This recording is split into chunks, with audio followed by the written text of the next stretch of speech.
Welcome back to another video and welcome to your stimulus package update and daily news report. Here's what's happening right now. First, the negotiations are going very well according to reports that we are getting closer to a deal.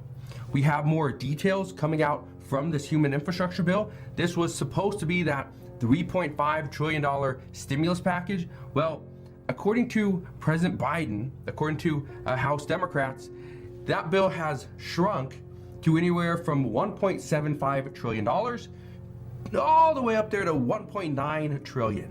That is the gap, 1.75 to $1.9 trillion. Here's what we know. Tuition-free community college is out. That is something that has already been axed. The SALT deductions, this is gone. This was something that many Democrats said, no SALT, no deal. However, they've actually gone back on that. Pre-K and childcare is still included. We know right now that anything for children in this bill is one of the priorities. The administration has said in order for the United States to be competitive, we need to have more education. We need to provide more for children. So that's exactly what they're going to do. President Biden has said we need to invest in our youth. So that's what he's doing. We know at this time the child tax credit payments are going to be cut. The hope is for 2 years. Originally, it was 4 years that we were going to see this bill expanded. However, went from 4 to hopefully 2. Chances are it will be most likely just 1. That's what we're hearing at this time. There will also be a reduced income limit.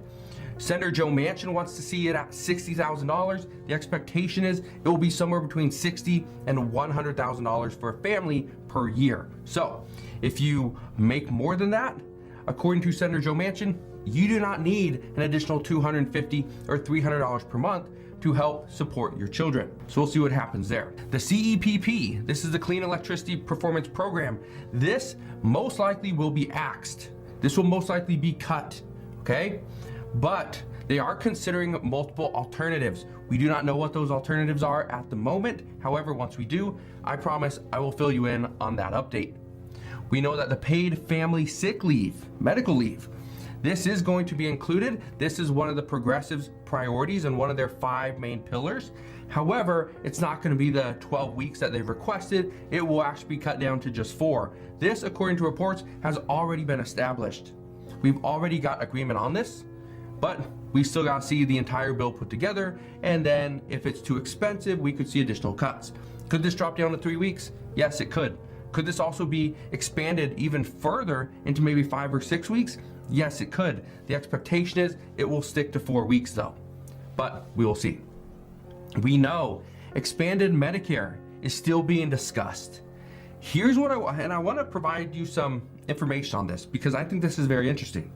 I think what we're seeing moving forward is moderates getting their way a little bit more than progressives, and we've kind of been seeing that over the past couple months as well. But the priority now for progressives, and this is, again, this is coming from them, is to ensure that Medicare gets expanded by adding dental, vision, and hearing. Those 3 things. They are saying that the reduction in age, go from 65 down to 60, that has been gone for about 2 months now. We haven't heard discussions on that because, well, there are none. They've already realized that they cannot include an additional 25 million people or 25 million people into the Medicare program just by lowering the age. That it's not feasible, or at least they say. We also know there's likely going to be massive cuts in affordable housing, in elder care, Medicare, and the Affordable Care Act. But here's something that I said yesterday, and I just said it, but I want to clarify this, okay?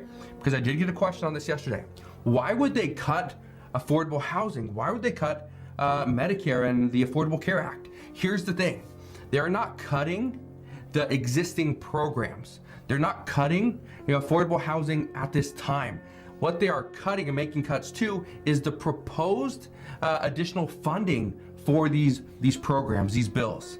That's where the cuts are coming in. So I wanted to just clarify that because I know I made a little bit of I confused some people. So hopefully that cleared that up. Here's one thing we're hearing from Democratic congressional aides though, is that the Biden administration, this is huge, this is big. They are trying to negotiate the Medicare provision between moderates and progressives and what the Biden administration has proposed. Okay, this is coming from the Biden administration. They are saying one possible plan is to provide vision, hearing, and dental, but to charge upper and middle class and the wealthy seniors, they charge them a higher premium for the next plan. Right now, vision, dental, and hearing are not included in Medicare, but what we are seeing is that too many moderates, mainly Joe Manchin, but too many moderates, oppose providing expanded Medicare to all people who qualify, simply because those that do not need the additional benefit because they can afford it should just go and get it. It will be on them. Now, reports indicate this would have more support in this bill versus having just expanded Medicare for all. Okay, so what we're seeing right now is the reports are indicating that means testing for Medicare will be included, but as to how it's included, as to what we're gonna see here, we don't know. That hasn't been cleared up. We don't have the details on that just yet. All we know is means testing from Joe Manchin will be for Medicare. It will be for elder care, child tax credit payments. We're gonna see means testing. So that's gonna be very interesting at this time because right now, everything is just given away. Over the pandemic, if you needed to get rental assistance, you could self-attest that yes, you had a hardship. If you needed, let's say unemployment benefits, they were fairly easy to get. A lot of people were able to get them because they were expanded for self-employed workers, gig workers, freelancers. It made it very easy. So anybody could pretty much say, yeah, I've been doing this for years. Here's my income.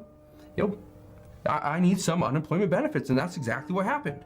And so now Senator Joe Manchin and other moderates as well are saying, you know what? We've given away too much money. We need to rein it back a little bit, and this is how we're going to do it. So that's kind of what we're seeing at this time. Now, I want to address a couple questions.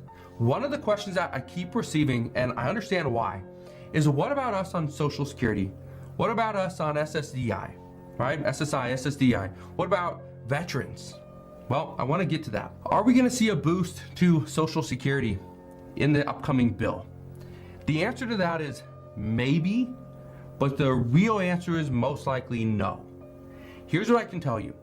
The big boost that everybody keeps talking about, and I mean everybody, the media blowing this out of proportion. We're going to see a 5.9% cost of living adjustment for Social Security. Good news, right?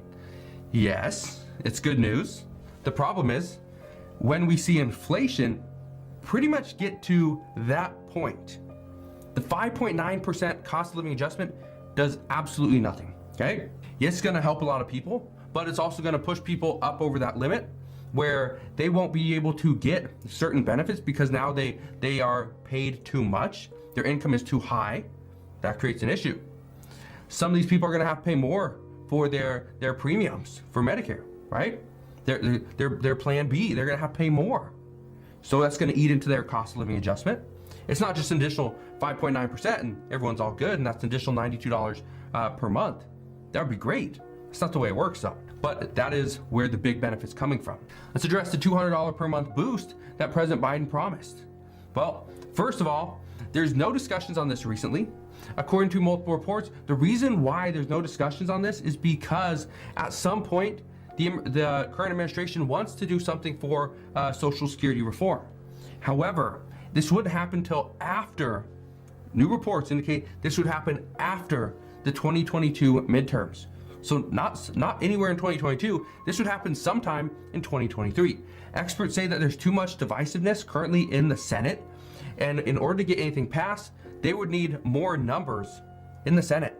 So the other day I addressed how the Democrats would probably need about 55 senators, so it would be 55-45 split. in order to pass more legislation, because right now, even through a budget reconciliation, which just needs a simple majority of 51 votes, they don't have the numbers. So that's creating a big issue. And what about the $1,000 stimulus debit cards? Well, there's still discussions there, but this isn't for people on Social Security per se. This is for Medicare. Now, even though most people on Social Security will get Medicare, it isn't always right away. You got that 24-month kind of waiting period, right?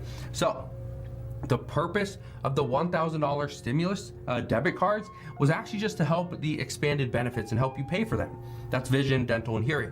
So is this still being considered? Yes. But do we know if this is guaranteed? No, we do not know that. But this also comes down to, are we going to see means testing? If we do, and we see a possible up to $1,000 stimulus debit card, the means testing will probably be lowered. You will probably only be able to make X amount of dollars. But again, as soon as I know more information on that, I promise I'll fill you in on those details as well.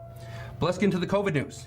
In the coming weeks, according to the Biden administration, a vaccine for 5 to 11-year-olds will be approved by the FDA. Now, when they say will be approved, it is most likely going to be approved. I believe they meet on October 26th, so in just 6 days. So again, as I know more information there, I promise I'll fill you in on that update as well.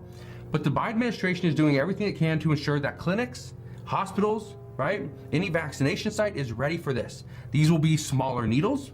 Okay, the doses can last, I believe, 10 to 12 weeks, which is good. There'll be around 28 million children who will be eligible for the shot. This is actually more than the 12 to 15-year-olds who actually there's only 17 million children there. So according to experts, they say this should be good. If more children get vaccinated, we could potentially get much closer to herd immunity. Also, some experts say that children are unlikely to actually get a severe disease. However, it's still a good idea for children to get vaccinated because children are more likely to transmit the COVID virus. So because of that, this would actually help them from spreading this onto one's parents and other loved ones. So that's what we know as of right now. Again, as I know more, I promise I'll come back on and share more. Just want to thank you guys for watching. Have a wonderful rest of your day. If you could and you enjoyed today's video, go ahead,